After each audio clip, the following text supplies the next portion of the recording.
Hello everyone, how are you? How's everything? I hope you have a wonderful time. Assalamu alaikum wa rahmatullah wa barakatuh. Today I continue talking about the women's rights under the Islamic law. So we're still talking about the spiritual rights. Today is the last episode about spiritual rights. Today it will be more about the terms of moral, spiritual duties and acts of worship. Actually, the requirements of men and women are the same, and also the rewards or the punishments from God to human beings, men or women, are exactly the same. Going back to the requirements, we have some exceptions in some cases when women have certain conditions because of their feminine nature or their health or the health of their babies. And those exceptions actually is to make it easier for the woman.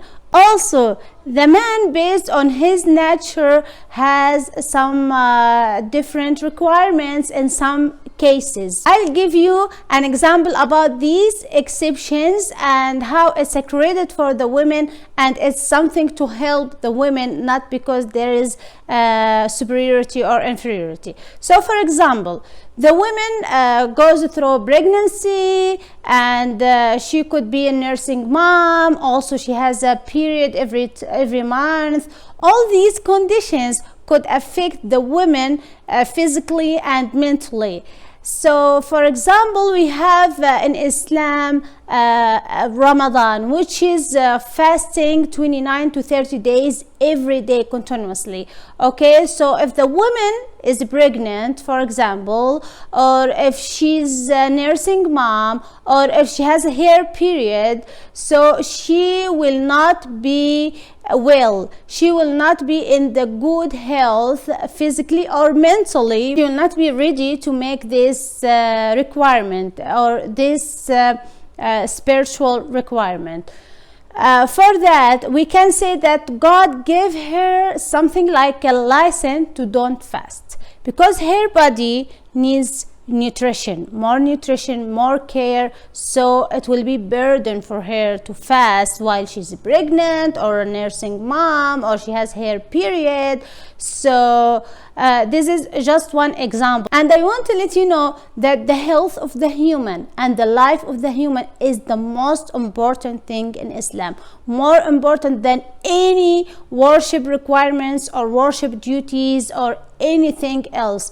The most important thing, number one, from the requirements from God, taking care of our bodies, of our health. So if any requirement from God will affect our health in negative way, we have the license to don't do it. So this is one example. We have a lot of different conditions and cases that giving some exceptions for men or women, but it's just we don't have the time to talk about all these cases and conditions, so that's why I gave you just one example. So maybe now someone will tell me, so prove it please. So what's your proof about that men and women equal in Islam spiritually? Actually, the Quran explicitly in more than one verse specified that whoever does good deeds and is a believer, and then specifies male or female, God will give them an abundant reward. So for example, in Surah Ali Imran, which is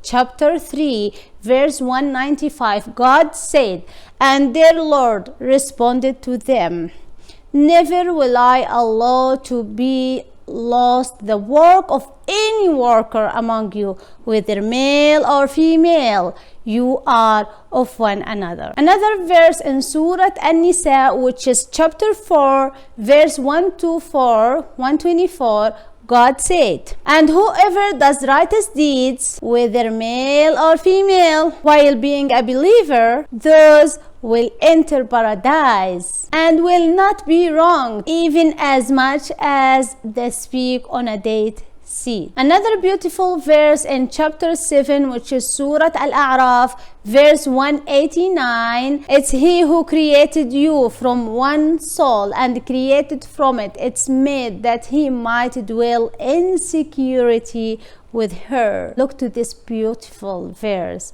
and how God again and again, many times in Quran, trying to tell us that male and female created from one soul. In Surah Al-Muddathir, which is chapter 74, verse 38, God said, every soul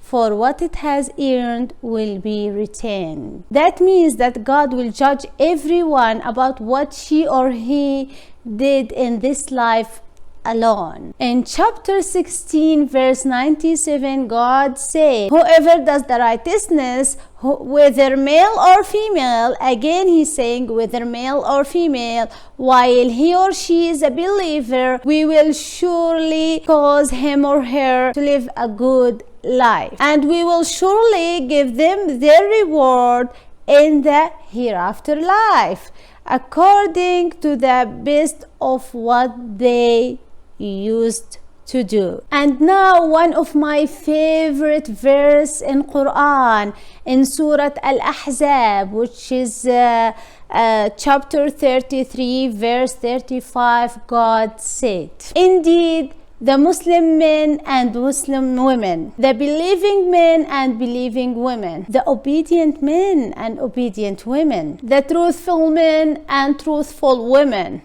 the patient men and patient women, the humble men and humble women, the charitable men and charitable women, the fasting men and fasting women, the men who guard their private parts and the women who do so, and the men who remember God often and the women who do so. For them God has prepared forgiveness and a great reward. So look to this verse and focus on it. Just read it again and again to see how wonderful God tried to explain it more.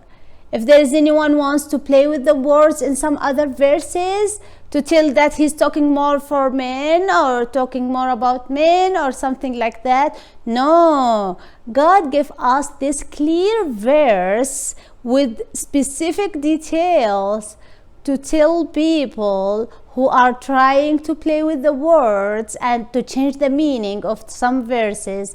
No, you cannot do that. This verse is clear and you cannot play with this verse. How he's putting the women beside the men spiritually and in the worship requirements and in the terms of moral aspects and all these things. Thank you very much for watching me. Thank you for listening to me, and I hope to see you again next episode. I'll talk about the economic rights for the women under the Islamic law. See you inshallah.